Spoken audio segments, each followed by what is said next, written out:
যে কেন একটা ছাত্র সংগঠন ওপেনলি ফাংশন করতে পারে নাই, কেন ছাত্রদল ফাংশন করতে পারে নাই, কেন গত 17 বছর শিবির ওপেনলি ফাংশন করতে পারে নাই। ধরে ধরে ছাত্রদলের পরিচয়ে পিটায়া শাহবাগে দিয়েছে না, ধরে ধরে সারারাত পিটায়া শিবির সন্ধে শাহবাগে দিয়েছে, এই ঘটনা আমরা দেখেছি না। ছাত্রদলের ছেলেরা মধুর ক্যান্টিনে বসতে পারতো না, শহীদ মিনারে আসতে পারতো না, টিএসসিতে আসতে পারতো না, এগুলো তো আমরা দেখেছি। তাহলে প্রশ্ন হচ্ছে গুপ্ত রিয়েলিটির কারণে মানুষ এই বাস্তবতা ফ্রেমে আসছে। এটার বাস্তবতা হচ্ছে আপনি অধিকতর গণতন্ত্র চর্চা করবেন, আপনি অধিকতর স্পেস দেবেন, অধিকতর নিজেদের সমালোচনা করতে হবে। আমি ব্যক্তিগতভাবে বাবুল ভাইয়ের সাথে আমার দ্বিমত আছে এই ব্যাপারে, আমি বারবার বলেছি যে ক্যাম্পাসে দলীয় ছাত্র রাজনীতি নিষিদ্ধ করে ফেলতে হবে। আমাদের বিশ্ববিদ্যালয়গুলোকে যদি আপনার লেখাপড়ার পরিবেশ দিতে হয়, আন্তর্জাতিক মানসম্পন্ন করতে হয়, গবেষণাধর্মী করতে হয়, ক্যাম্পাস পলিটিক্স বাদ দিতে হবে। শিক্ষক রাজনীতি, কর্মকর্তা কর্মচারী রাজনীতি, ধান লাগা টাইপের ভিসি, এগুলো সব বাদ দিতে হবে। আচ্ছা, আমরা যদি এরকমই চিন্তা করি তাহলে আমাদের আগামী নেতৃত্ব আসবে কিভাবে?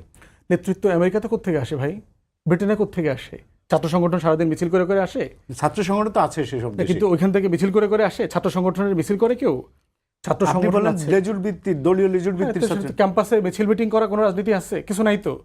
আপনি তারা যেটা করে, আপনি দলের গবেষণা প্রতিষ্ঠান থাকবে, তারা এমপি মন্ত্রীদের সাথে ভলান্টিয়ারিং করবে, পলিটিক্স শিখবে, এবং ছাত্র সংসদ। আমরা যেটা বলেছি যে নেতৃত্ব তুলে উঠে আসবে হচ্ছে ছাত্র সংসদ থেকে এবং টিএসসি থেকে।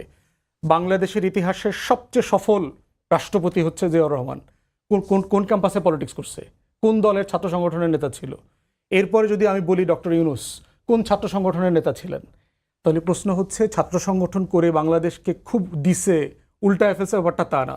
আবার ঐতিহাসিক মুভমেন্টগুলোটা সময় দেখেন ছাত্র সংসদ নেতৃত্ব দিয়েছে।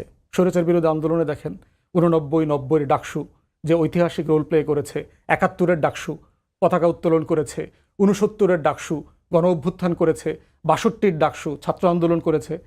তাহলে প্রশ্ন হচ্ছে যে আপনি যদি লিডারশিপ দিতে চান সব ছাত্রছাত্রীর নেতা, তাহলে সেটা নির্বাচিত ছাত্র সংসদের মধ্য দিয়ে আসতে হবে।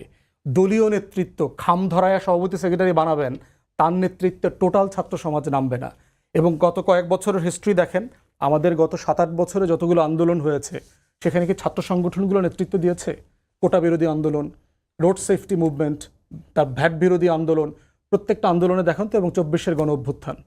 তাহলে এই যে কনফিডেন্স কমে যাচ্ছে ছাত্রদের, ছাত্ররা, ছাত্র সমাজ, এই ছাত্র সংগঠন এবং রাজনীতি যারা করেন, রাজনৈতিক দলের লেজুর ভিত্তি যারা করছেন, তাদের উপরে কিন্তু আস্থার সংকট তৈরি হয়েছে।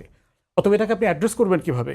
এটাকে শুধু এক পক্ষকে ঘায়েল করে এই সংকট থেকে আপনি সমাধান করতে পারবেন না। আমি টোটাল বন্দোবস্ত নিয়ে আলাপ করতে হবে। আমি একটু বাবুলের কাছে আসি। যে ব্যারিস্টার ফুয়াদ যেটা বললো, যে উনি যেটা বললেন যে ছাত্র রাজনীতিকে ঢেলে সাজাতে হবে, গুপ্ত সবাই ছিল, মানে এখন না, এই কথাটা সত্য না সর্বাংশে। আর ছাত্র রাজনীতি ঢেলে সাজাতে হবে, অবশ্যই এটার সাথে আমি একমত আছি। কিন্তু এর ভিতরে ব্যত্যয় আছে। আমাদের ছাত্র রাজনীতি আর আমেরিকা ব্রিটেনের ছাত্র রাজনীতি এক না। আমাদের ছাত্র রাজনীতির একটা গৌরবোজ্জ্বল দিক আছে। আমাদের স্বাধিকার আন্দোলনের মূল নেতৃত্ব এসেছিল ঢাকা বিশ্ববিদ্যালয় থেকে, ছাত্র রাজনীতি থেকে। তারপরে 62, 72, 90 এরশাদের পতন হইতো না, হ্যাঁ, যদি, এবং এই সময়টাও যদি মানে ফ্যাসিবাদের পতনের জন্য ছাত্ররা এবং দিন শেষে ছাত্র রাজনীতি জিনিসটা অর্গানাইজ করছে। যেমন শিবিরের অনেক খারাপ দিক বলতে পারবো, তারা আবার ছাত্রলীগের সাথে মিলেমিশে থাকে। ফুয়াদ ভাই যেটা বললো এটার সাথে আমি দ্বিমত পোষণ করি। ছাত্র দলের ছেলেরা সফল কতটুকু হয়েছে কি হয়নি জানি, 476 বার রক্তাক্ত হয়েছে ঢাকা বিশ্ববিদ্যালয়ে, 476 বার নিজের পরিচয় বারবার চেষ্টা করেছে। আমার সংগঠনের এক একটা ছেলে আমি দেখছি কি দুর্বিষহ জেলখানায় এরা ডান্ডা বেরিয়ে পড়ে আসছে। অথচ এই 5ই আগস্ট যদি না হইতো, এই যে ডাকসুর ভিপি আর জিএস যারা হয়েছে তাদেরকে আজ পর্যন্ত কেউ চিনতই না, এখনও তারা ছাত্রলীগই থাকতো।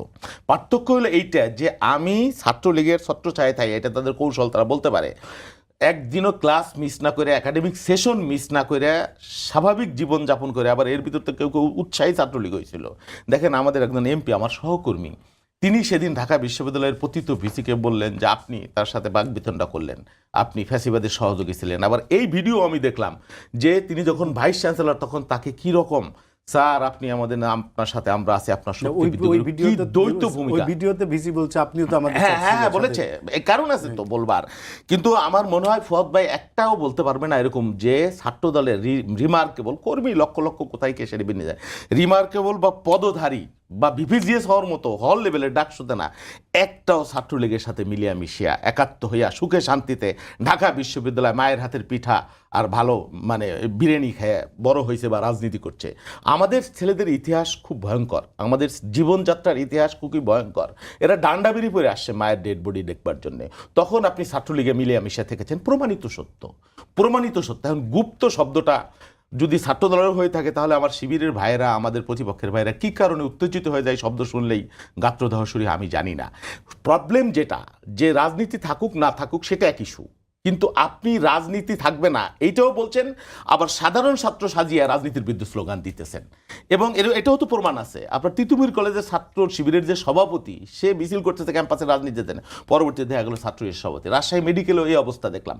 ঢাকা বিশ্ববিদ্যালয়ে তারা বলে হলে কমিটি নাই, অথচ সচেতন ছাত্ররা আছে, এরকম ছাত্র সংঘ আছে, কি কি বলতেছে, অথচ তার প্রত্যেকেই শিবিরের, এবং তারা সাধারণ ছাত্র ছাড়া এখানে রাজনীতি চলবে না সেই ছাত্র দলের বিরুদ্ধে। আপনি ঢাকা বিশ্ববিদ্যালয়ে বিগত দিনের রাজনীতি, নোংরা, বিদ্বেষ, হল, গেস্ট রুম, চাঁদাবাজি, মাদক বাণিজ্যের রাজনীতি, ঢাকা বিশ্ববিদ্যালয়ে সয়লাভ ছিল বিগত 17 বছর। ছাত্র দলের বললাম তো 476 বার আমাদের সময় থেকে শুরু হয়েছে হামলা, বারবার আমরা ঢাকা বিশ্ববিদ্যালয়ে গেছি, রক্তাক্ত হয়েছি। সুলতান সালাউদ্দিন টুকু থেকে শুরু করে এমন কোনো ছাত্র নেতা নাই যে হামলার শিকার হয় না, তারপরও আমরা গিয়েছি, বারবার গিয়েছি, ব্যান্ডেজ নিয়ে গিয়েছি, এরকম প্রমাণ আছে। আমার শিবিরের ভাইরা একবারও যায়নি, তারা হলে ছাত্রলীগের সাথে মিলেমিশে ছিল, পার্থক্য এইটা। তো আমার কথা হইল কি, যে একবারও ঢাকা বিশ্ববিদ্যালয়ের হিস্ট্রি কি, বিগত 2-3 দশকের হিস্ট্রি, যে ক্ষমতা পরিবর্তনের রাতেই ছাত্র সংগঠনের নেতারা পালাই চলে যায় অন্য অন্য ছাত্র সংগঠন। This is first. এইবার শিবিরের ছেলেরা দিব্যারামে এখনও তারা হলে আছে, এবং সাধারণ ছাত্র নিয়ে হলে আছে। ছাত্রদলের একটা ছেলেও কাউকে বাইরে করতে যায় নাই, গেস্ট রুম কালচারও করতে যায় নাই, করতে যায় নাই। এই যে 2টা ছেলে, মোসাদ্দেক আর বুলবুল কি জুবায়ের, তাদের ধরেন এই ফটোকার্ড সত্য কি অসত্য আমি জানি না, কিন্তু তাদের বডি ল্যাঙ্গুয়েজ, তাদের কথাবার্তা, পিটেনি শুরু করমু আল্লাহর নাম নিয়ে প্রথম দিন থেকে, এই ভিডিও তো আমি দেখছি, এই বাচ্চা ছেলেদের ভিডিও। এই যে বক্তব্য, এই যে জুমা নামে যে মেয়েটা, শাহবাগ থেকে ছাত্রদলের প্রেসিডেন্ট এবং ইউনিভার্সিটি প্রেসিডেন্ট যেভাবে নিজেরা মানে তাদেরকে সেভ করে বের করে নিয়ে আসে, ওমা বাইরে এসে বলতেছে ছাত্র দলের পলানের জায়গা থাকবে না। হ্যাঁ, আপনি বলেন কি বলবেন? তাদেরকে উদ্ধার করে, আপনি একটা সংগঠনের লক্ষ লক্ষ কর্মী থাকতে পারে, হাজার হাজার কর্মী থাকতে পারে, সবার কি ধৈর্য সহনশীলতা একরকম থাকবে? শুধু তাই এটা কি থাকে? হয়ে থাকে? আপনি দেখেন আমার পার্লামেন্টে বিরোধী দলের নেতাকে চমৎকার বক্তৃতা দিতেছে যে আমরা মধুর চাষ করব, মধু আনবো, আমরা দিনাজপুরের কি ঝাঁঝালা মরিচ আনবো না, অথচ ভোলার যেই নারী একদিনের মধ্যে তাকে ছেড়ে দেওয়া হয়েছে, রাষ্ট্রের সাউদা বিবি, কি নোংরা অশ্লীল শব্দ ব্যবহার করতেছে, তাকে দিয়ে সংসদ গরম করে ফেলতেছে। হ্যাঁ, এখন স্বাধীনতা, ব্যক্তি স্বাধীনতা বলে গণতন্ত্র, গণতন্ত্র কি স্বাধীনতা? তো স্বাধীনতা আমি সরি ঘুরবো, ঘুরেন আপনার নাকে যায় যখন লাগবে তখন আপনি কি বলবেন? স্বাধীনতা তো অতটুক যতটুক পর্যন্ত আমার নাক নাচ হয়, তা আপনি তো নাক টাক সবই ছুঁয়ে ফেলতেছেন। আপনি সমালোচনা করবেন সরকারের, আপনি সমালোচনা করতেছেন ব্যক্তির। তারেক রহমান থেকে শুরু করে তার স্ত্রী, তার কন্যা, এমন কোনো জায়গা নাই যেটা করতেছেন না ব্যক্তিগতভাবে, এবং শুধু করতেছেন না আপনি। এই জন্যে আমি খুব দুঃখ করে বলি যে হাসিনা বিদায় হয়েছে, কিন্তু হাসিনার রিজিম বিদায় হয় নাই। হাসিনা বারবার ফিরে আসে নানান রূপে, নানানভাবে। এই যে ছেলেটা নাসিরুদ্দিন পাটোয়ারি, কি শব্দ, কি বাক্য! আমাদের রাজনীতির শিষ্টাচার বলে তো একটা কথা আছে, শুধু সে না, যারা এই যে শফিউল আলম প্রধানের ছেলে, কি শব্দ, যে সে ছেলে তাকে পুরস্কৃত করতেছে। আবার ওটা একদিকে বক্তৃতা দিতেছে, মধুর বক্তৃতা, আর একদিকে তাদেরকে পুরস্কৃত করতেছে, প্যাট্রোনাইজ করতেছে। তো এই যে সমালোচনার কি ভাষা নাই, সমালোচনার কি শব্দ নাই, সমালোচনার কি শালীনতা না? হ্যাঁ, এই আমার ফুয়াদ ভাই বলতেছে যে আওয়ামী লীগ 17 বছরে যা করে নাই, বিএনপি নাকি 17 দিনে তার চাইতে অনেক গুণ বেশি করে ফেলছে। আরে ভাই, একটা সরকার গণতন্ত্রের মানুষের ভোটে নির্বাচিত হয়ে আসছে, কত আমি দেখছি, আমি জানি না, ভুল হইতে পারে, যদি না বললেন ভালো। তো একটা সরকার 17 বছরের নিপীড়িত একটা সরকার নির্বাচিত হয়ে আসতে পারে নাই। আমরা যদি আওয়ামী লীগের চেয়ে বেশি করি, তো কত গুম করেছে বিএনপি, কত মানুষকে ক্রস ফায়ার করেছে বিএনপি, কত মানুষকে নির্যাতন করেছে বিএনপি, কত লক্ষ কোটি টাকা পাচার করেছে বিএনপি। এই যে নিষ্ঠুর আচরণ এবং কথাবার্তা, বিএনপি হাসিনা গেছে যে পথে, বিএনপি যাবে সেই পথে, তারেক যাবে সেই পথে, নৌকা ধানের শীষ, 2 সাপের 1 বিষ। এবং নির্বাচনের আগে থেকে শুরু হয়েছে একটা সংঘবদ্ধ প্রপাগান্ডা। পৃথিবীর একমাত্র রাজনৈতিক দল বিএনপি, যারা ক্ষমতায় যাওয়ার আগে তার পতন চায় বাংলাদেশের মানুষ, অথচ সেই বিএনপিকে মানুষ 51% ভোট দিয়ে বিজয়ী করেছে। তো ভোট তো ফেসবুকে হইতে হবে, তাইলে তো ঠিক আছে, আর বক্তৃতায় হইতে হবে। মানুষের ভোট তো প্রয়োজন নাই, তাইলেই একমাত্র বিএনপিকে। এবং যে ধরনের আচার আচরণ, অধ্যত্ত কথাবার্তা, মনে হইতেছে কালকে আর একটা গণ অভ্যুত্থান। এবং ওই ছেলেরা, এই যে যারা কি ডাকসুর ওই দুইটা ছেলে যে সম্পাদক, ওরা শাহবাগে ওই ইসে গেছে যে আসো সবাই রমনা থানায় আসো, আমরা যাই কি শাহবাগ থানায় আসো, কেউ তো গেল না। তাদের দিন কি সবসময় এরকম আছে যে তাদের কথা হাজার হাজার লোক চলে যাবে? বাস্তবতা এবং মানে কি বলে ফিউশন এক জিনিস না। এবং আন্দোলন প্রতিদিন একবার হয় না। আমি তো এখন ঘুমাই ঘুমাই স্বপ্ন দেখি, বলে ওই যে কি বিমানের চাক্কা ধরার জায়গা পাবো না আমরা, এখন কখন যে চাক্কা পাবো না আল্লাহ জানে। তো সেই চিন্তা আমাকে তো ঘুম হয় না এখন। ঠ্যাং কাপে, সংসদেও কথা কইতে পারি না, কোনো জায়গায় কথা কইতে পারি না। ট্রেনিং জমা দিয়ে দিছি, আমাকে ট্রেনিংও নাই, আমরা আন্দোলন করিও নাই 17 বছর। আরে ভাই, যে নিপীড়নের শিকার হয়েছি, এখন শিশিরে সমুদ্রের শয্যাদার শিশিরের ভয় যদি আপনি তারে দেখান তাইলে তো মুশকিল হয়ে যাবে। হ্যাঁ, শিশিরে ভয় কি তার? তো সেই জন্য আমি বলি যে দেখেন, এই যে রাজনীতি, এই রাজনীতি কোনো সুস্থ রাজনীতি, এটা হাসিনের চাইতে নিকৃষ্ট রাজনীতি। বাংলাদেশে শুরু হয়েছে ফটোকার্ডের রাজনীতি, শব্দ বোমার রাজনীতি, নোংরা অশ্লীলতার রাজনীতি। এই রাজনীতিতে ভালো কোনো কিছু অর্জন করতে পারবেন না।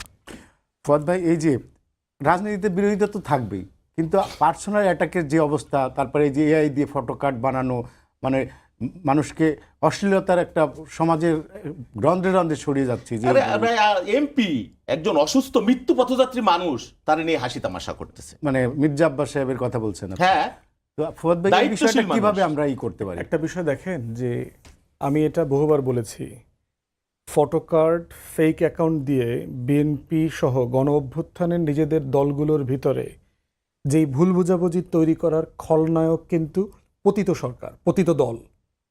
সমস্যা যেটা হয়েছে, নিজেরা মারামারি করবার আগে এইটা যে একটু চেক করে দেখতে হবে যে এই ঘটনাটা সত্য কিনা, যে তারেক রহমানকে সত্যি গালি দেওয়া হয়েছে কিনা।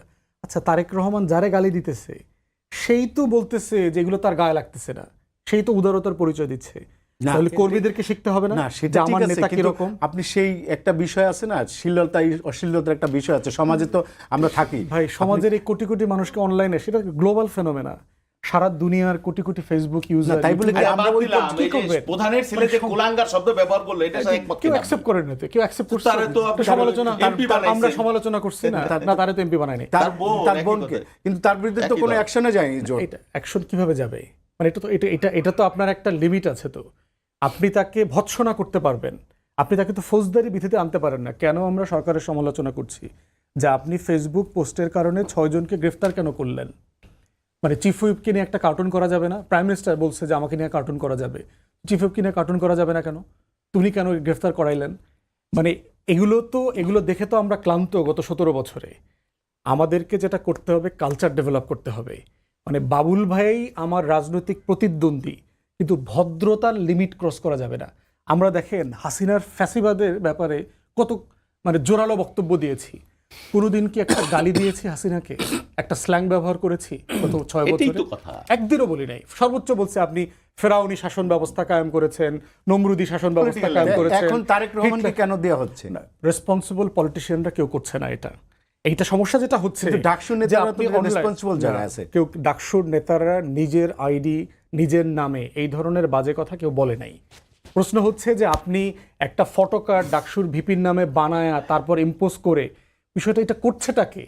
মানে আমরা তো একই ফ্রেমের, বাংলাদেশের ইতিহাসের একমাত্র পার্লামেন্ট যেই পার্লামেন্টের সরকারি দল বিরোধী দল সবাই শহীদ জিয়ার ক্যানভাসে পলিটিক্স করে। আচ্ছা দেখেন, এই যে পাটোয়ারি ছেলেটা, আপনি বলেন তার বডি ল্যাঙ্গুয়েজ, তার বক্তব্য।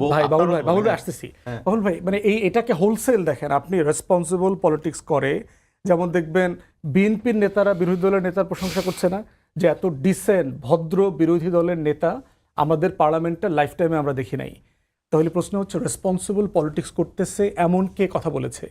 তারেক রহমানকে নিয়ে এই যে দেখেন, একটা ছেলেকে, যুবদলের একটা ছেলে ওই যে পাথর মেরে পুরান ঢাকা একটা মানুষকে মেরে ফেললো না? তারপরে সারা দেশের ক্যাম্পাসে দেখলাম না তারেক রহমানকে বিশ্রী ভাষায় গালাগালি করতেছে? কারা ডিফেন্ড করছে? আমরাই তো করছি। যে আমরা বিএনপির বক্তব্যের সমালোচনা করি, পলিসির সমালোচনা করি, সরকারের কার্যক্রমের সমালোচনা করি, কিন্তু ব্যক্তিগতভাবে তারেক রহমানকে নিয়ে অথবা তার পরিবারকে নিয়ে কটূক্তি করা, এটা তো সিম্পলি ভদ্রতার ডেফিনেশনে পড়বে না। কিন্তু যিনি এই ভদ্রতাটা জানেন না, তাকে শেখাবেন কিভাবে? জেলে নিয়ে? মানে তাকে গ্রেফতার করে শেখাবেন? তাকে 2 দিন পিটায় রিমান্ডে নিয়ে শেখাবেন? তাহলে তো হাসিনা শেখাইতে পারতো। প্লাস হচ্ছে যে আমার কাছে মনে হাসিনার হচ্ছে সময় এই এত প্রবণতাটা এরকম পর্যায়ে ছিল, ছিল ছিল।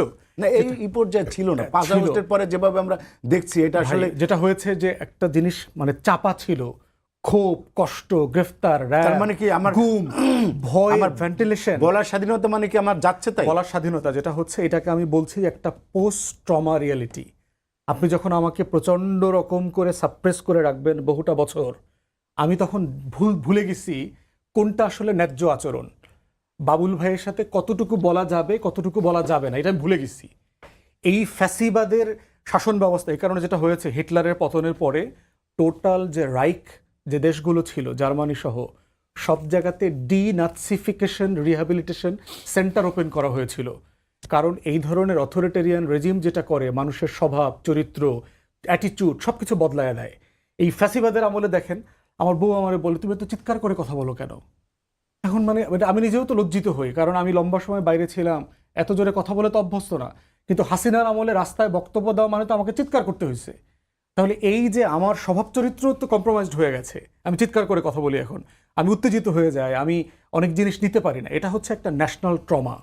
এই ট্রমার মধ্য দিয়ে ছাত্রদল, শিবির, বিএনপি, জামাত, টোটাল বিরোধী দলের রাজনৈতিক নেতাকর্মীরা গেছেন, এবং এই ট্রমাটাকে আমাদের পতিত শক্তিরা অ্যাবিউজ করতেছে, যেটা আমাদের ছাত্রদলের সহজ অনুযোদ্ধাদেরকে বুঝতে হবে, সহযোদ্ধাদেরকে, শিবিরের সহযোদ্ধাদেরকে বুঝতে হবে, বিএনপি নেতাদেরকে বুঝতে হবে, জামাত সহ 11 দলের নেতাদেরকে বুঝতে হবে। এই রেসপন্সিবল আচরণটাতে আমাদের আসা দরকার। তাহলে একটা হুটহাট জিনিস নিয়ে আমি এটা চেক করলাম না, মানে এটা খুবই ইরেসপন্সিবল। আপনি এক জায়গা থেকে একটা জিনিস ভেঙা ফেললেন, মাইরা ফেললেন। এগুলো তো আমরা গণজাগরণ মঞ্চের সময় দেখছি, ঘোষণা দিয়ে দিচ্ছে, গিয়ে গিয়ে ইসলামী ব্যাংক ভাঙো, এই নয়াদিগন্ত পড়ায় দাও, আমার দেশ ভেঙে দিয়ে আসো, সংগ্রাম অফিস পড়ায় দিয়ে আসো, এগুলো তো আমরা দেখছি। ম্যাডাম জিয়ার ওইখানে ঢিল মাইরা আসো, ওইখানে গিয়ে এই যে কথাগুলো বললেন, এর ম্যাক্সিমাম তো আপনার ইন্টারিম গভর্নমেন্টের আমলে হয়েছে। সংবাদপত্র অফিসে আগুন পোড়ানো, এটা ইন্টারিমের সময় হয়নি, ম্যাক্সিমাম হয়েছে আগের না, আমলে। একবার হয়েছে সংগ্রাম অফিসে, তখন শোনেন, প্রথম আলো ডেইলি স্টারে আগুন লাগার বিষয় নিয়ে আপনি কথা বলতে চাইলে লম্বা আলোচনা আছে, আপনি এটা টপিক ওপেন করবেন কিনা, তাহলে আমি এটা নিয়ে কথা বলবো। এইটা যেভাবে আপনি এক লাইনে মানে সাবমার্চ করে না, ফেলতেছেন, আমরা যেটা দেখছি যে এই যে মবের কালচারটা আমরা ইন্টারিম গভর্নমেন্টকে আমরা দেখছি, খুবই সুইপিং রিয়েলিটি।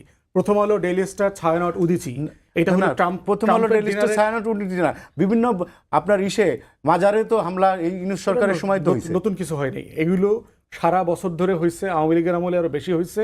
ডাটা নিয়ে বসতে চাইলে আপনি টপিক নিয়ে বসেন, এটা নিয়ে কথা বলবো। এখন প্রশ্ন হচ্ছে যে এই আচরণগুলোকে কন্টেন করবে কারা? আপনি, যার যার দলের নেতারা। বিএনপির নেতারা কি তার ছাত্র সংগঠনকে কন্টেন করছে, ডিসিপ্লিন করছে? তোমাদের এই রামদা হাতের আচরণটা আনএক্সেপ্টেবল।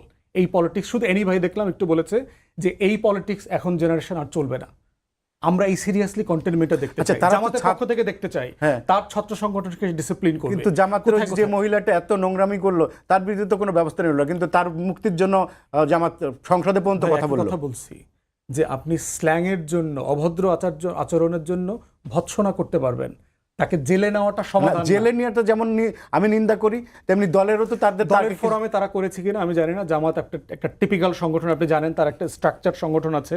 এই সংসদে তার পক্ষে কথা বলেছে জামাত। ওইটা তো গ্রেফতারের ব্যাপারে আমরাও কথা বলেছি যে আপনি এই ধরনের স্ট্যাটাসের জন্য কাউকে গ্রেফতার করতে পারেন না। তাহলে কদিন পর দেখা যাবে কি, বাবুল ভাইদেরকে যেভাবে ওই যে পত্রিকা অফিস, টেলিভিশন অফিসের সামনে টকশো করে পরে নিয়ে গেছে না, কদিন পর বিএনপি সরকার আমাদেরকে উঠায় নিয়ে যাবে। মানে এইটা তো অ্যাকসেপ্টেবল হবে না। এই জন্য আমরা বলছি যে আমরা কনস্ট্রাকটিভলি সরকারকে বলছি 17 বছরের অভিজ্ঞতার ব্যতিক্রম করেন। 17 বছরের অভিজ্ঞতা থেকে শাহবাগ থানা মামলা নেই, পুলিশের ওসিকে খুঁজে পাওয়া যাইতেছে না, সে ভয়ে কিছু করতে পারতেছে না। আপনি এই ওসি দিয়ে বিএনপি সরকার কিভাবে আইন শৃঙ্খলা পরিস্থিতি হ্যান্ডেল করবে? তার সামনে থানা ভাঙচুর করছে, পুলিশ তো নিজে বাদী হয়ে মামলা নেওয়ার কথা। আপনার মোসাদ্দেককে ভালো লাগে না, জোবায়েরকে ভালো লাগে না, ছাত্রদলের ছেলেরা তো মারপিট করছে, নামসহ ওখানে আসছে। তাদেরকে আপনি দলীয় ডিসিপ্লিন যেভাবে করবেন, ফৌজদারি অপরাধ ঘটেছে, ফৌজদারি অপরাধের বিচার করবেন। আবার ছাত্র সংগঠনগুলোকে যাকে যেখানে সমালোচনা করা দরকার সেটা করবেন। ফৌজদারি অপরাধের বিচার করছেন না, শুধু গুপ্তর রাজনীতি করছেন। গুপ্তর রাজনীতি করলে যেটা হবে, দিন শেষে গত 2 সপ্তাহে ছাত্রদলের কি সুনাম বেড়েছে না কমেছে? কারণ সিচুয়েশনগুলো তো এক্সপোজড হয়ে গেছে। আমরা তো চাই গণ অভ্যুত্থানের প্রত্যেকটা এই আন্দোলনে ছাত্রদলের অসীম ত্যাগ আছে, বিএনপির হাজার হাজার মানুষ জীবন দিয়েছে। তাহলে যে মানুষগুলো 2 বছর আগে কাঁধে কাঁধ মিলায়ে লড়াই করছে ফ্যাসিবাদের বিরুদ্ধে, তারা কেন আজকে মারামারি করতেছে? এটার বেনিফিট আওয়ামী লীগ ছাড়া কে পাবে বলেন? আজকে যেটা করতেছে বিএনপি, জামাত, ছাত্রদল, শিবির, তাহলে এই টোটাল গণ অভ্যুত্থানের পক্ষের শক্তিগুলোর আচরণে রেসপন্সিবল হতে হবে। মাননীয় প্রধানমন্ত্রী দেখলাম এনার্জির ব্যাপারে জয়েন্ট কমিটি করে দিয়েছেন। তাহলে আপনি একসাথে এই আলোচনাগুলো করেন যে ছাত্র রাজনীতি নিয়ে আমরা জয়েন্ট কমিটি করতেছি, নতুন বন্দোবস্ত কি হইতে পারে, আচার আচরণ অনলাইনের ব্যাপারে যেটা করেছেন, পার্লামেন্টে সবাই জয়েন্টলি একসাথে কাজ করেন। আমরা এগুলো রেজলিউশন দেখতে চাই। যার যার জায়গা থেকে যদি আপনি এটাকে তুষ দিতে থাকেন আগুনে, তাহলে কি হবে? এটা সিচুয়েশনটা আরও আউট অফ কন্ট্রোল হয়ে যাবে। সরকারের এমনিতেই 101টা বার্নিং ইস্যু আছে ডিল করার। এর ভিতরে দেখেন ফকুল ভাইয়ের মতো অত্যন্ত সজ্জন, আমাদের সবার প্রিয় মানুষ, তিনি একটা নির্মূল শব্দ ব্যবহার করলেন। এটা ওনার পলিটিক্যাল ল্যাঙ্গুয়েজের সাথে তো যায় না, আমরা এক্সপেক্ট করি নাই। এই জন্য হচ্ছে উনি হয়তো কোনো কারণে ত্যক্ত বিরক্ত হয়ে গেছে, হোয়াট এভার আর কি, কিন্তু এটা তো এক্সপেক্টেড না। আপনার আর্লি ফ্যাসিবাদ, আপনি যদি হিস্ট্রি পড়েন, আর্লি ফ্যাসিবাদের লক্ষণগুলো কি কি? শব্দ, গণমাধ্যম, পত্রিকার হেডলাইন। জার্মানির সেই 39 যুদ্ধ শুরু হওয়ার আগে আপনাকে দেখতে হবে 33 নির্বাচনের পরে 33, 34, 35-এর পত্রিকার হেডলাইনগুলো। শিবিরকে, জামাতকে ইহুদিদের সাথে তুলনা করছে বিএনপির কোনো বুদ্ধিজীবী। তাহলে কি আপনি এদেরকে ধ্বংস করা, এদেরকে হত্যাযোগ্য করবার জন্য বয়ান তৈরি করছেন 9/11-এর পরে যেটা আমরা দেখেছি? শহীদুল ইসলাম বাবুল, আপনার কাছে কি মনে হয় উনি যেটা বললো ফুয়াদ? আচ্ছা, আমি বলি রাজনীতির গুণগত ফুয়াদ ভাই যেটা বললো এটার সাথে আমি একটু দ্বিমত করি। এইটা যে আপনি শাস্তি দিয়ে কোনো সমাধান করতে পারবেন না, আমাদেরকে মোটিভেট করতে হবে। তাহলে তো আর বাংলাদেশে কোনো আইন আদালত, পৃথিবীর দুনিয়ায় কোথাও কোনো আইন আদালতের প্রয়োজন হইতো না। খুনটাও আমরা মোটিভেট করে আমরা সমাধান করতে পারতাম। দুনিয়ার সব সমাজে অপরাধ হবে, আপনি যতই মোটিভেট করেন, কিছু বিকৃত অসুস্থ মানুষ সব জায়গায় আপনি পাবেন। এই অসুস্থতার পরিমাণটা বেড়ে গেছে, বিশেষ করে আমাদের সামাজিক মাধ্যমগুলোতে। আপনি দেখেন, আপনি যখন প্যাট্রোনাইজ, সবার জন্য জামাত সরকার হতো না, সরকার হতো জামাতের যারা সমর্থক তাদের জন্য হতো।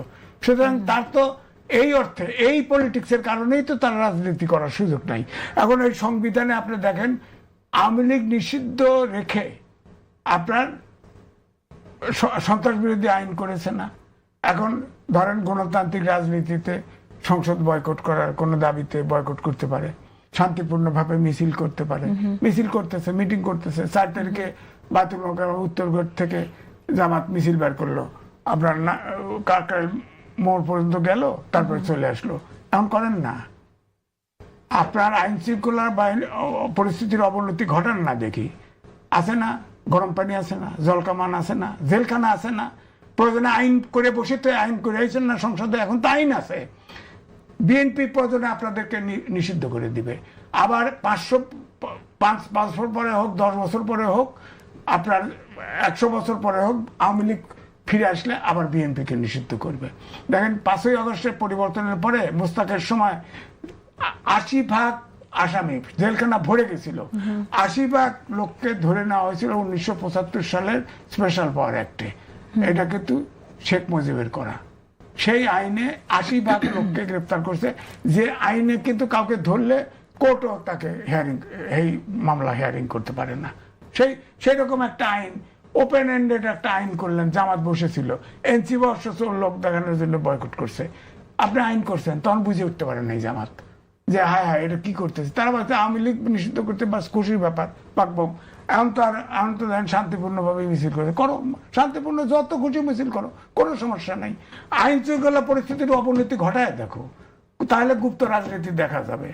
দেখো ঘটাও। আচ্ছা, কিন্তু নিষিদ্ধের রাজনীতি দিয়ে তো আর সমাধান নিশ্চয়ই হবে না। আমি গোলাম মোল্লা রনি, আমি আপনার কাছে আসি। যে প্রশ্নটি প্রথমে করেছিলাম এম এ আজিজকে, সেই জায়গায় একটু বুঝতে চাই। এম এ আজিজ যদিও বিস্তৃত করে ফেলেছেন আলোচনাটা, তিনি অন্যান্য রাজনীতিক নৈতিকতার কথা বলছেন, সেই বিষয়গুলো আছে। কিন্তু আসলে জঙ্গির হামলার যে কথা, আমরা শঙ্কার কথা শুনছি, আমরা শেখ হাসিনার শাসন আমলে আমরা শুনেছিলাম যে জঙ্গির হামলার অনেক কথা শুনেছিলাম, এবং সেই জঙ্গি ট্রাম্প কার্ড ব্যবহার করে তখন আমরা দেখেছি যে আমরা কথা বলছে। এখন আমরা দেখছি প্রো জামাত অ্যাক্টিভিস্টরা অনেকে এই জঙ্গিকে আবার প্রমোট করছে। তাহলে এখন এই জঙ্গি কাদেরকে আসলে নির্দেশ করছে বলে আপনার মনে হয়? ধন্যবাদ জেসিন। এখানে প্রথমে সবার আগে যেটা বলতে চাই, শেখ হাসিনার জমানাতে জঙ্গিবাদ নিয়ে যা কিছু হয়েছে, আমরা যারা টেলিভিশনে আসতাম প্রায় সবাই মনে করতাম এটা 100% নাটক। ওই সময় যেটা মনে করতাম, কিন্তু এখন অবস্থার দৃষ্টি মনে হচ্ছে যে কিছু অংশ নাটক ছিল, কিছু অংশ বাস্তবতা ছিল। এইগুলো এক। দ্বিতীয়ত হলো যে শেখ হাসিনা তার প্রশাসনকে ব্যবহার করে বাংলাদেশে জঙ্গিদেরকে দমন করতে পেরেছিল অ্যাবসলিউটলি। সেটা পলিটিক্যালি, গুপ্ত বলেন, সুপ্ত বলেন, যেভাবে বলেন এখন, তাদেরকে আন্ডারগ্রাউন্ডে পাঠিয়ে দিয়ে তারা যে সফলতা লাভ করেছিল এটা ভারত এবং পশ্চিমা যে রাষ্ট্রগুলো রয়েছে যাদের জঙ্গিদের সম্পর্কে একটা আতঙ্ক রয়েছে, তারা যে কোনো কারণে হোক আওয়ামী লীগের এই পারফরমেন্সে বেজায় খুশি ছিল। তো এখন বর্তমান সরকার তাদেরকে যদি পশ্চিমাদের সঙ্গে একটা সুসম্পর্ক স্থাপন করতে হয় আর ভারতকে যদি নিশ্চিত করতে হয়, তাহলে তাদেরকে এই জঙ্গিদের বিরুদ্ধে ব্যবস্থা নিতে হবে। এখন দুটো কারণ এটা হতে পারে। প্রথমত হলো কোনো জঙ্গি নেই বাংলাদেশে, কিন্তু ওই যে পশ্চিমাদেরকে খুশি করার জন্য, ভারতকে খুশি করার জন্য এই জঙ্গি নাটক তৈরি করতে হবে। এই নাটক ছাড়া হবে না, এটার একটা জিনিস হতে পারে। অথবা যেটা আমরা শুনতে পাচ্ছি বা যেটা আমরা দেখেছি, আন্দাজ করেছি যে ডক্টর মোহাম্মদ ইউনূস ক্ষমতা আসার সঙ্গে সঙ্গে জেলখানা যখন খালি হয়ে গেল, তো খালি হওয়ার পরে সবাই সেখান থেকে বের হয়ে গেছে এবং এদের মধ্যে ওই যে শত নাটক করার পরেও বহু সংখ্যক একেবারে প্রমাণিত নিষিদ্ধ সংগঠন জঙ্গি, যাদের আফগানিস্তানের ট্রেনিং ছিল, যাদেরকে আইএসের সিরিয়াতে যারা যুদ্ধ করেছে, পাকিস্তানের অনেকগুলো জঙ্গি গ্রুপের সঙ্গে যাদের যোগাযোগ ছিল, এমনকি মুম্বাই হামলাতে মানে এদের সম্পৃক্ততা ছিল, এরকম ভয়ঙ্কর লোকগুলো যারা বাংলাদেশের জেলে ছিল তারা এই সময়টাতে বের হয়ে গেছে। এগুলো এক। 2 নম্বর হলো যে ডিপ স্টেটের প্ল্যান অনুযায়ী বাংলাদেশে অনেক স্নাইপার রাইফেল এসেছে, এখন এটা তো মোরলেস ওপেন সিক্রেট।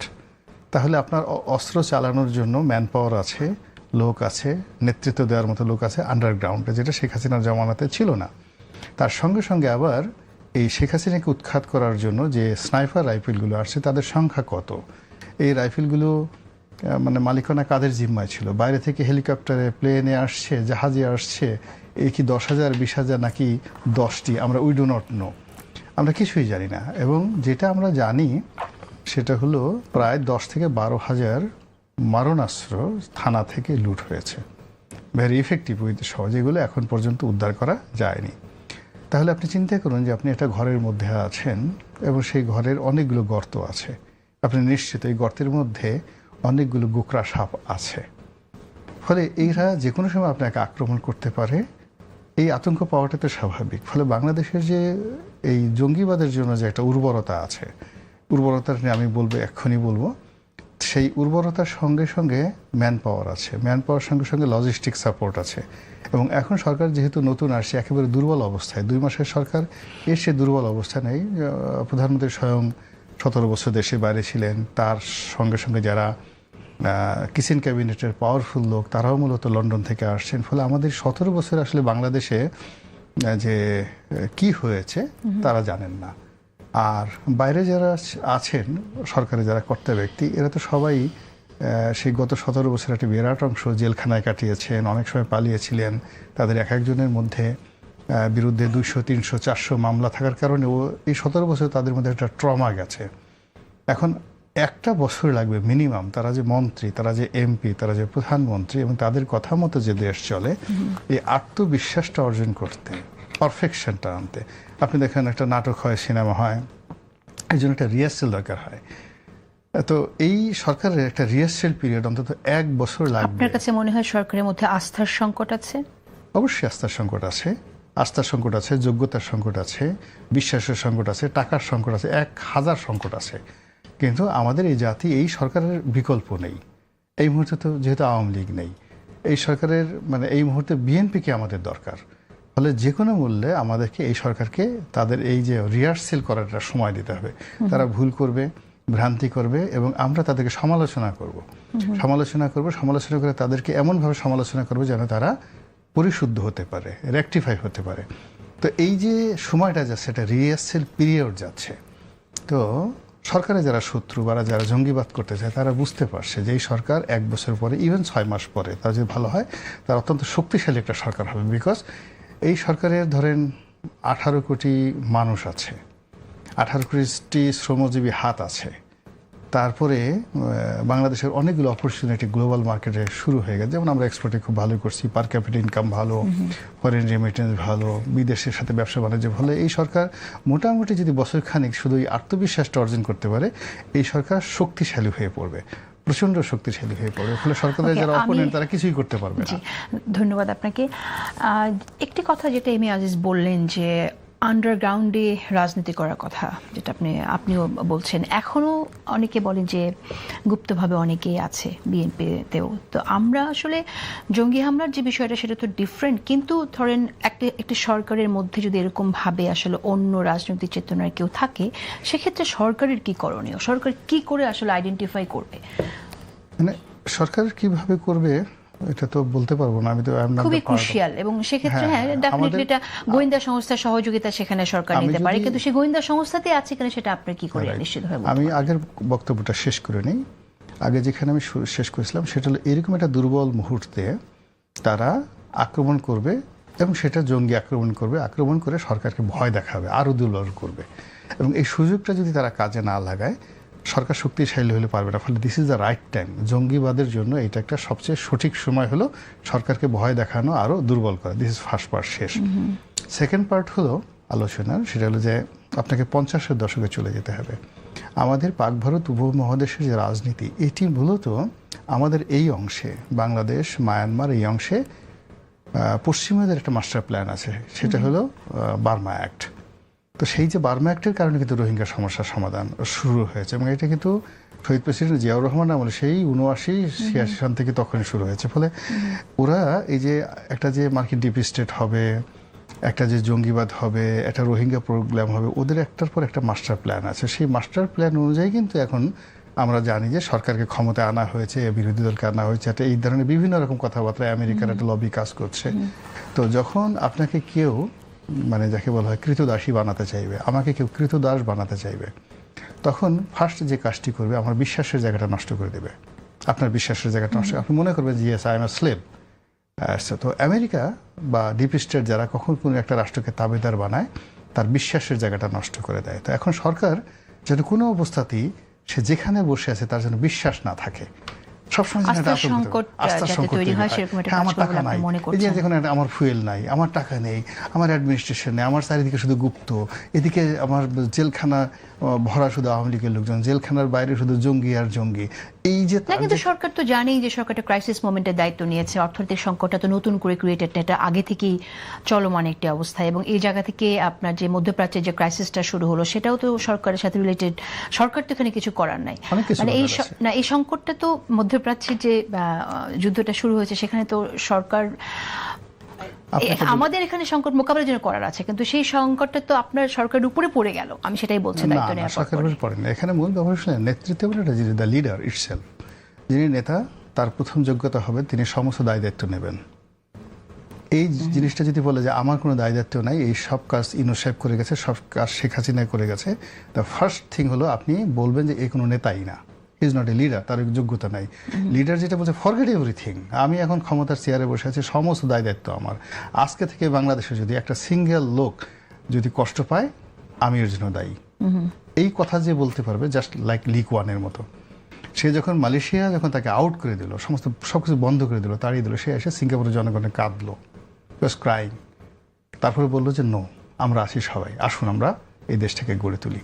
তো এরকম আর কি যে অতীতের কোনো কথা আচ্ছা, সেক্ষেত্রে তাহলে আমি যদি উদাহরণ টানি, হামের উদাহরণ যদি টানি, যে হাম থেকে যে শিশুরা মারা যাচ্ছে, এবং সেখানে আপনি জানেন যে বেশ কিছুদিন ধরে বাচ্চারা টিকা পায়নি, হামের টিকা পায়নি, তাহলে এই যে ফ্যাক্টটা এটাকে সরকার তুলে ধরবে না? না, তুলে ধরার দরকার নেই, তাদের কোনো কিছু বলার দরকার নেই। এখানে মূল ব্যাপার হলো হামের যে সমস্যাগুলো, এইটা এই সরকারের জন্য, আমাদের দেশের জন্য it's a matter of 6 hours, 6 ঘন্টার ব্যাপার। বিকজ হামের যে টিকাগুলো আমাদের দেশের ফার্মাসিউটিক্যাল কোম্পানিগুলো আপনার 6 ঘন্টার সময় দেন, 100% যে প্রয়োজন যেটা সেটা মিটিয়ে দেবে। সরকার যেটা কাজটা করছে, নাটক করছে, নাটক তৈরি করছে, এবং নাটক করা সরকারের যারা কর্তা ব্যক্তি তাদের জন্য ক্ষতিকর, দেশের জন্য ক্ষতিকর। আপনাকে সমস্যাটা সমাধান করতে মানে হবে। সরকার কেন নাটক করবে? এই যে মানে ওই ব্যাপারে, রাজনীতির ব্যাপারে ভালো লেখাপড়া নেই, এটার যে পরিণতি হয়, মানে এই ধরনের নাটক করলে যে ফলাফল ভালো হয় না, এই ব্যাপারে তারা জানে না, they don't have the education. আচ্ছা, এখন আপনি যদি বলেন যে কী এডুকেশন, এডুকেশনটা হলো যে আপনি যখনই বলতেছেন যে একটা সমস্যা অতীতে একজন করে গেছে, এটা যখন আপনি প্রকাশ করে দিচ্ছেন, আপনার এটা চরিত্রের, ব্যক্তিত্বের একটা দুর্বলতা। আর আপনি যখন বলছেন যে কোনো প্রবলেম নাই, আপনি নিজে নিজে জানেন প্রবলেম হয়েছে, এবং এটা আপনি গোপনের সমাধান করে দিলেন। যে সকল পলিটিশিয়ানরা, রাজনীতিবিদরা, এটা হাজার বছরের ইতিহাস, তো এই হাজার বছরে যে সকল রাজনীতিবিদরা যখন একটা দেশে গেছে তারা যে সমস্যাগুলো দেখেছে কোনো রকম ক্রেডিট নেওয়ার চেষ্টা করেনি এবং কোনো রকম কারো বদনাম করেনি, শুধু সমস্যাটা সমাধান করেছে। আল্লাহর একটা বরকত তাদের উপর এমনি এসে পড়েছে। এখানে হামের যে সমস্যাটা আমরা দেখতে পেয়েছি সেটা হলো ইউনূস জামানাতে, সেখানে হামের কিছু টিকা কেনা হয়নি, দেওয়া হয়নি। বিএনপি গভর্নমেন্ট কিন্তু সব ফেরেস্তাদের দিয়ে হয় নাই। আপনি অপরাধ করে গেছে তার বিচার করবেন না, তা তো হবে না। দুদকের ভিতরে চিফ অ্যাডভাইজার সহ অনেক অ্যাডভাইজারের আপনার অভিযোগ পড়েছে, এবং নামও জানি। ব্যারিস্টার সারোয়ার সাহেব মেজর ছিল, সে নিজে বাদী হয়ে মামলা করেছে। তারপরে এটা তদন্ত হয় না কেন? তদন্ত হয় না কেন বলেন আপনি? এখন যে তাকে চিনলাম না, গ্রামীণ ব্যাংক থেকে এনে বসায় স্বাস্থ্যমন্ত্রী বানাই দিছে, সে ঠিকানা কিন্তু ছাত্রদের কথায় তো চুরি ঠিকই করছে। তার তো টাকা, তার দুদক লাগাই দেন অন্তত পিছে, আর কিছু না পারবেন না, বলতে হবে তো এটা। এখন ধরেন রনি ভাই যেটা বললেন তার প্রতি শ্রদ্ধা রেখে বলছি, ধরেন আমাদের বাংলাদেশের এই এখন যে ফাইজারের টিকা ভায়া ইন্ডিয়া হয়ে আসছে, তাই না? ফাইজারের টিকায় যারা বুস্টার ডোজ দিছে তাদের কিন্তু এখন উপসর্গ আরম্ভ হয়েছে, কিছু কিছু উপসর্গ দেখা যাচ্ছে, দাঁতের মতো হচ্ছে। এটা কোনো চিকিৎসা করে সারানো যায় না, এরকম অবস্থা। এক জায়গাতে আর এক জায়গায় শরীরের এক জায়গাতে আর এক জায়গায় স্প্রেড করে। এখন ধরেন আমাদের এই যে ওষুধ কারখানাগুলো আছে তাদের অর্ডার দিল, তারা 7 দিনের ডেলিভারি দিতে পারে। এখন যদি অন্য কোনো উপসর্গ দাঁড়ায় তখন তো আবার কানা আগে যাওয়া দোষ, কানা পাশে যাওয়া দোষ। কানা তোকে যাইতে কইছিল কি? তুই মরা শুরু করছে, আরো 200 মরুক, তারপরে তুই আসল টিকাতে তুই এখন এদেরকে দিলি কেন? রোগ তো হবে। সুতরাং আমার কথা হচ্ছে যে এখন তো টিকা দেওয়া শুরু হয়েছে, টিকা আসছে, দেরি হয়েছে বুঝলাম, কিন্তু যারা এইটা তৈরি করলো, সমস্যা তৈরি করলো, তাদের বিচারে নেবেন না আপনি? এই যে ধরেন ডক্টর মোহাম্মদ ইউনূস, আপনার প্রেসিডেন্ট, প্রধানমন্ত্রী, বিরোধী দলের নেতা 3 মাসের ভিভিআইপি মর্যাদা পাইত। সে তার জন্য সে স্পেশালি আপনার 1 বছরের করে নিচ্ছে এসএসএফ পাহারা, এটাকে এখন 6 মাস করছে। এই সরকার 6 মাস করে দিয়েছে সংসদে। নীল এটা 2 নম্বরই না? প্রজ্ঞাপন পাওয়া যায় না কেন? এই প্রজ্ঞাপন গায়েব করে দিয়েছে, বিজি প্রেস থেকে প্রজ্ঞাপন ছাড়িয়ে দিয়েছে, দেখছে হায় হায় এত গোপন রাখা লাগবে, গায়েব করে দিয়েছে। প্রজ্ঞাপন নাই, কোথাও নাই। কিন্তু আমার কাছে 2টা প্রজ্ঞাপন আছে, আগেরটাও আছে, পরেরটাও আছে, আমার কাছে আছে।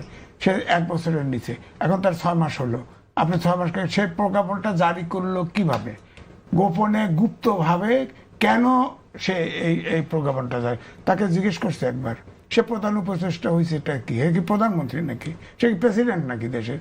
প্রধান অন্তর্বর্তীকালীন সরকারের প্রধান। সে কি বিচারের ক্রিমিনাল কেস অর্থাৎ ফৌজদারি অপরাধ করলে কি সবাই মাপ পাবে? তাকে জিজ্ঞাসাবাদ করা হয় না কেন? আমি তো মনে করি যাদের বিরুদ্ধে অভিযোগ দুদকে আসছে তাদের সবার আপনার তদন্ত হওয়া উচিত। দোষী হলে ফৌজদারি অপরাধে যা অপরাধ হয় তার শাস্তি হবে। অপরাধ যদি প্রমাণিত না হয় সে নির্দোষ হবে, সমস্যা নেই। আর আমি কিন্তু কোনো জায়গাতে কোনো সেক্টরে এখন এই ইউনূস সরকার থাকার পরে এনজিওর সাথে যার সম্পর্ক আছে তাদেরকে আর আমি কোনো মনে করি দেশপ্রেমী মনে করছেন না। আচ্ছা, সেই আলোচনায় আসছি, তার আগে একটু বলেন যে আমরা তো হুমকি নিয়ে, ঝুঁকি নিয়ে কথা বলছি, গোপনে যারা রাজনীতি করছে তাদের নিয়েও কথা হচ্ছে এখানে। তো প্রধানমন্ত্রীর সতর্কতার বিষয়ে আপনার কাছে কি মনে হয়, যে প্রধানমন্ত্রীর নিরাপত্তার বিষয়ে আপনি কি মনে করেন যে আরো সতর্ক হওয়া উচিত? না, অবশ্যই। একটা দেশের প্রধানমন্ত্রী, অনুন্নত দেশের প্রধানমন্ত্রী, যে দেশে গুপ্ত সুপ্ত রাজনীতি চলে, যেখানে আন্ডারগ্রাউন্ড রাজনীতি, একটা অংশের স্বাধীনতা চায়, এরকমও আছে, সে দেশে তো সতর্কতা থাকতে হবে, সতর্ক থাকতে হবে। তিনি যে টিম নিয়ে চলেন, এটা তো আবার ব্যক্তিগতভাবে সমালোচনা আমি করছি না। যে চেহারাগুলি দেখি, এই চেহারাগুলি তাকে রক্ষা করতে পারবে না।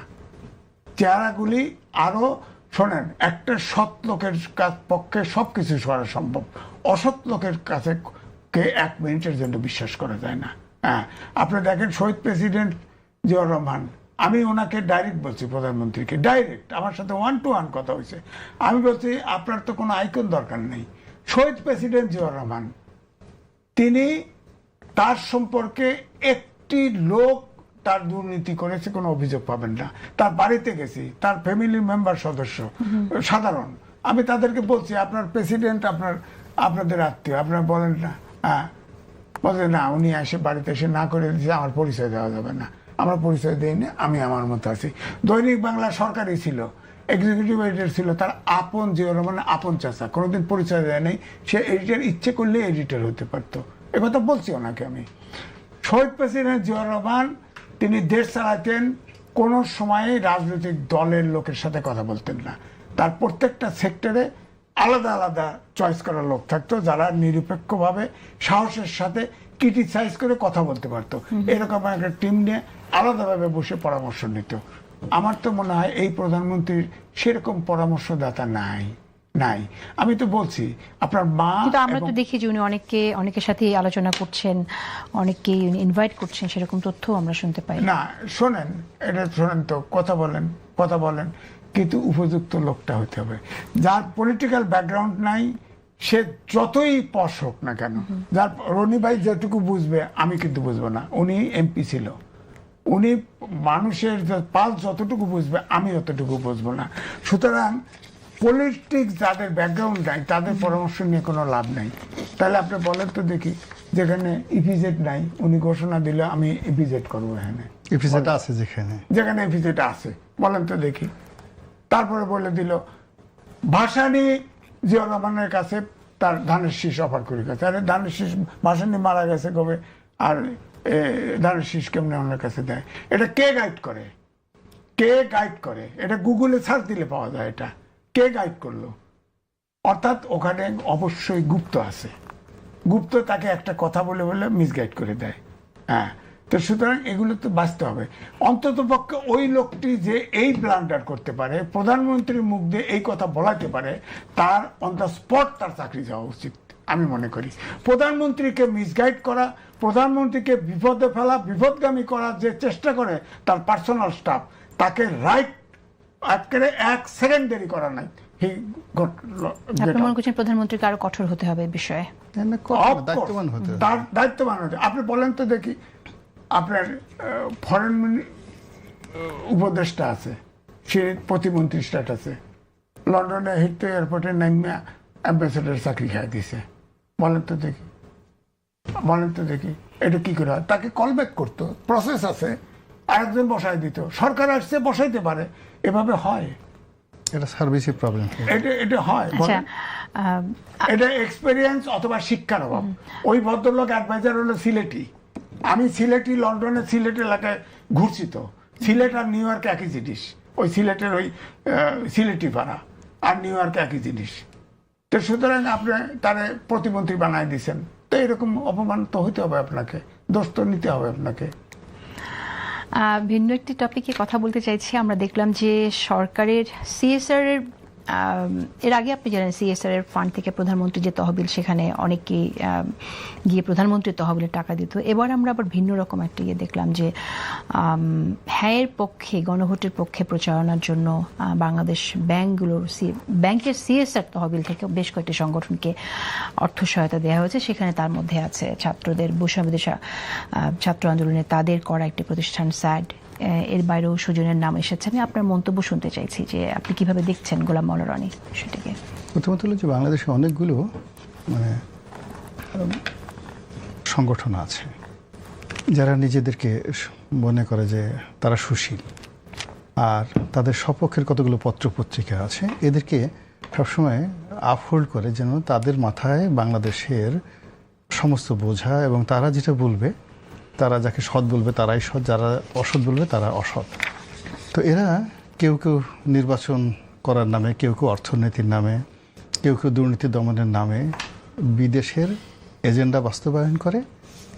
অনেক সময়, বেশিরভাগ সময় তারা আবার করে কি, বিদেশ থেকেও টাকা নেয় এবং ভয় দেখিয়ে সরকারের কাছ থেকে টাকা নেয় এবং প্রাইভেটলিও টাকা কালেকশন করে। ফলে এই লোকগুলো ভালো মানুষ নয়। এই মন্দ মানুষদের একটা বিরাট group, a group of gang, যারা ডক্টর মোহাম্মদ ইউনূসের ঘাড়ে ভর করেছিল। উনি এমনি লোভী মানুষ, ডক্টর মোহাম্মদ ইউনূস এমনি লোভী মানুষ।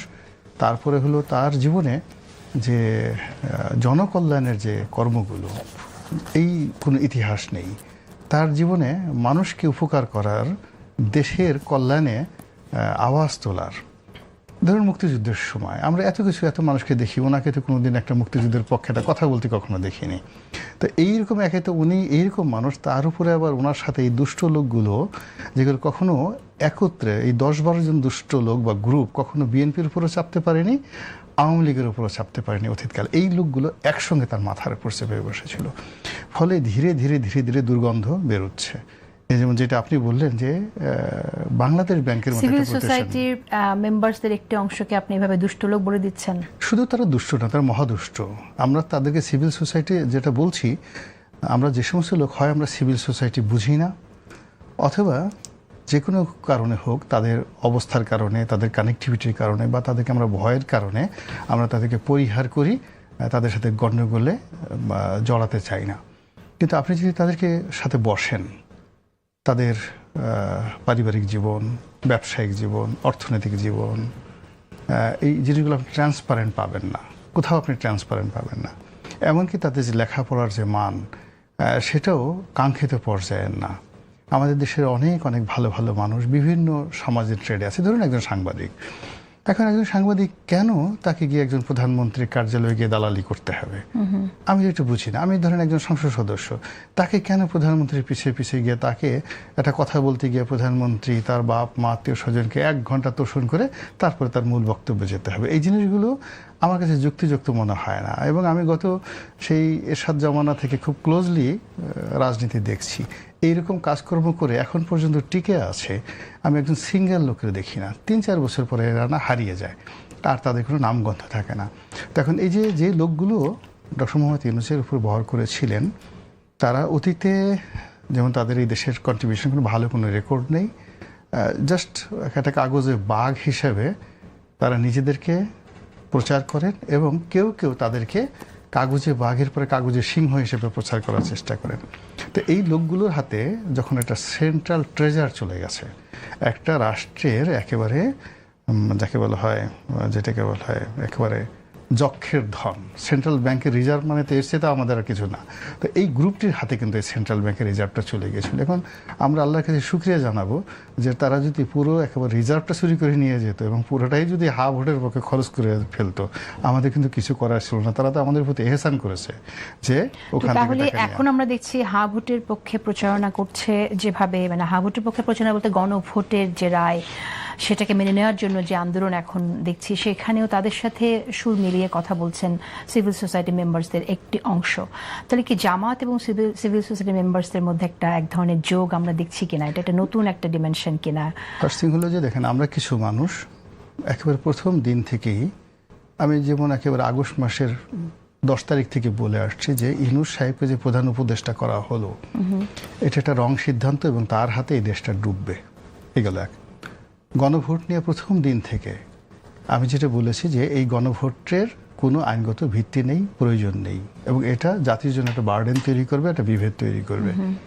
এমনকি রাজনৈতিক উদ্দেশ্যে সালাউদ্দিন সাহেব বা স্বয়ং প্রধানমন্ত্রী ভোটের আগে গণভোটের ইতিবাচক কথা বলেছেন, এটা আমি ব্যক্তিগতভাবে সাপোর্ট করিনি। আমার নিজের ব্যক্তিগত জায়গা থেকে আমি এটা বলতে পারি। আবার এখন যে জিনিসটা আমি বলছি যে এই সময়টাতে যে বিএনপি এই কাজগুলো করবে, এই কথাও আমরা অনেকে বলেছি যে বিএনপি হয়তো এখন ডক্টর মোহাম্মদ ইউনূসের সঙ্গে একটা কোনো কন্ট্রাডিকশন অ্যান্ড কনফ্লিক্টে যেতে চাচ্ছে না, জামাতের সঙ্গে কৌশল করতে চাচ্ছে, ফলে তারা যা বলছে সব মেনে নিচ্ছে, কিন্তু যখন ক্ষমতায় আসবে এর একটাও বিএনপি মানবে না। এবং বিএনপি এখন সেম কাজটা করছে, এবং আপনি আমার অসংখ্য এরকম টকশোতে আপনি এই ধরনের স্পেস পাবেন। তা আমি বা আমার মতো অনেকে এই কথাগুলো বলেছি। এখন বিএনপি এই গণভোট যদি বিএনপি মানে, জুলাই সনদে যেভাবে চার্টার করা হয়েছে সেই জিনিসগুলো যদি বিএনপি বাস্তবায়িত করতে যায়, তাহলে এখন বিএনপির যে দুর্বলতা এবং অক্ষমতা আছে এটা আরও 10 গুণ হয়ে যাবে। এখানে একটা ত্রিমুখী সরকার হবে, পার্লামেন্ট কেন্দ্রিক একটা সরকার হবে, সেটার একটা 2টা অংশ থাকবে, আপার হাউস কেন্দ্রিক একটা প্রেশার গ্রুপ থাকবে, এবং বঙ্গভবনে শাহাবুদ্দিন চুপ্পুর পরিবর্তে যদি ডক্টর মোহাম্মদ ইউনূস রাষ্ট্রপতি হিসেবে সেখানে বসেন এদের অনুযায়ী, এবং সেখানে আপনি কি সেরকম কোনো সম্ভাবনা দেখেন? সেই সম্ভাবনা না, সেটার জন্যই তো বিরোধী পক্ষ লড়াই করছে। এখন যা কিছু হচ্ছে তারা তো জুলাই সনদে ওইভাবে যে প্রধানমন্ত্রী এখন যে ক্ষমতা আছে সেই ক্ষমতাটা জাস্ট অর্ধেকেরও কম থাকবে। বর্তমান যে নিম্নকক্ষ পার্লামেন্ট যেটা, সেটা যখন উচ্চকক্ষ হয়ে যাবে, উচ্চকক্ষ নিম্নকক্ষের মধ্যে একটা কন্ট্রাডিকশন হয়ে যাবে। কিন্তু রাষ্ট্রপতি হিসেবে ডক্টর মোহাম্মদ ইউনূসের কথা আপনি বলছেন, এটা তো আপনি কি অনেক বলছেন আগেই যে বলছি, বিরোধী জোট কি আসলে সেই জন্য আন্দোলন করছে যাতে এরকম না, কোনো তাদের ধরেন আলটিমেটলি যদি সত্যিকার বলতে হয়, যদি আন্ডার মানে টেবিলে কোনো সমঝোতা হয়ে থাকে, আমরা লন্ডনে যে সমঝোতার কথা বলি, তাহলে আসলে এই সমঝোতাগুলি হয়েছে, এর বাইরে অন্য কোনো সমঝোতা হওয়ার কোনো সুযোগ ছিল না। এখানে ইউনূস সাহেব যে কাজটি করেছে, যেটা নিয়ে জামাতের সাথে তাদের খুব বিরোধ হচ্ছে, তারা যেটা জামাত এবং এনসিপি তারা সবাই চাচ্ছিল যে ইউনূস সাহেব আরও 5 বছর থাকুক, বিএনপি কী পারে, কী করতে পারে আমরা দেখব, আমরা আছি আপনার সঙ্গে। কিন্তু সামহাও ডক্টর মোহাম্মদ ইউনূস যে কোনো কারণে হোক নিজে ভয় পেয়ে গেছেন, অথবা আমেরিকার চাপ থাকতে পারে, অথবা অন্য কোনো, বিশেষ করে ওই উসমান হাদি হত্যাকাণ্ডের পরে টোটাল যে ডেইলি স্টার এবং এই প্রথম আলোতে যে আক্রমণের পরে মানে সরকারের মধ্যে ভীষণ রকম অস্থিরতা তৈরি হয়ে যায়, এবং তাদের যে সকল পশ্চিমা সাপোর্টার ছিল তারা এই সরকারের উপর থেকে তাদের সমর্থন